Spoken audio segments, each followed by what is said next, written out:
Once upon a time, there was a horrible nation with an oppressive government.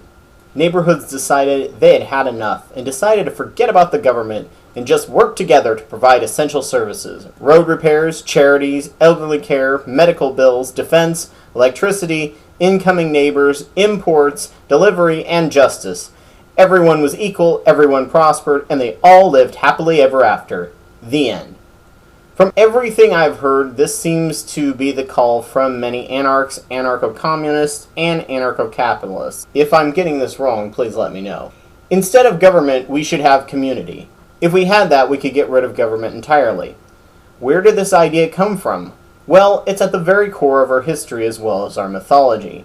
Happy village people, simple, caring, helping each other out, and supporting each other. But anthropologists might paint a more complex and troubled picture.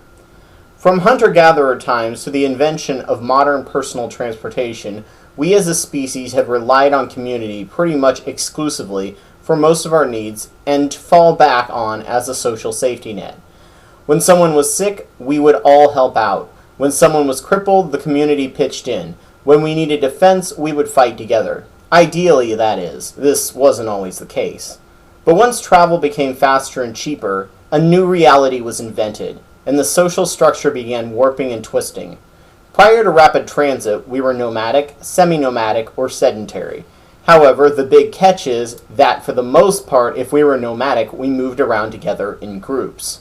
Rapid transit allowed for a new variety of humans, individual nomads or semi-nomads. What is now the tradition in much of America nowadays is one is sedentary to semi-nomadic until they graduate, living with their family. Then they often leave to go to college.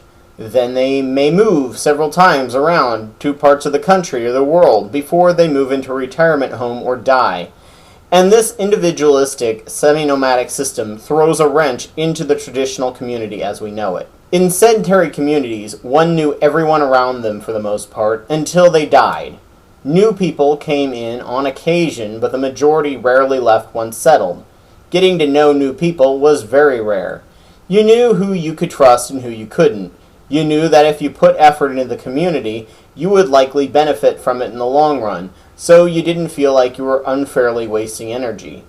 The new individual semi-nomad, however, has to put much more effort into being social, especially in a neighborhood, which can be overwhelming, especially if one is an introvert. You may meet hundreds of new people on a yearly basis, and you have to learn whether you can trust them or not.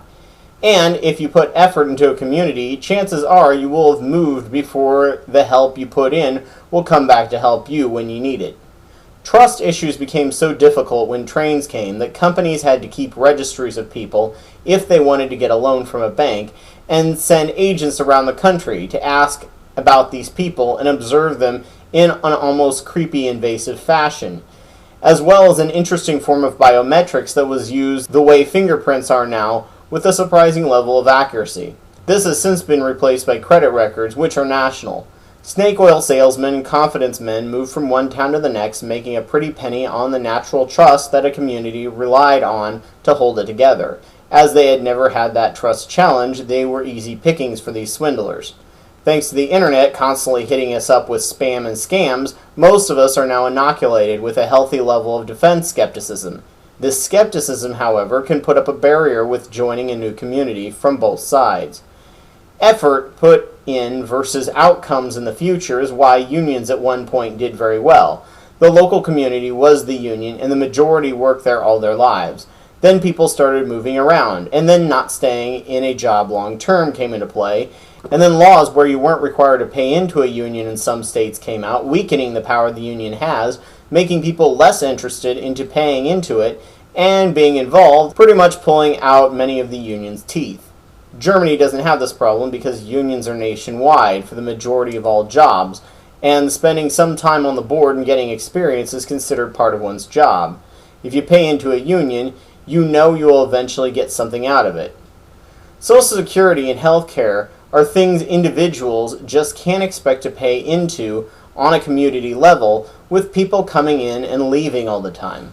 Fear that Medicare and Social Security won't be there in the long term is why so many people are against paying into it, but people receiving their benefits they paid into don't want it touched, even though there are very simple, real things to ensure that they will be there in the future. The only way a community could even begin to tackle this would be a national web of communities that everyone pays into. It used to be called the Friendly Society, but it really didn't pan out.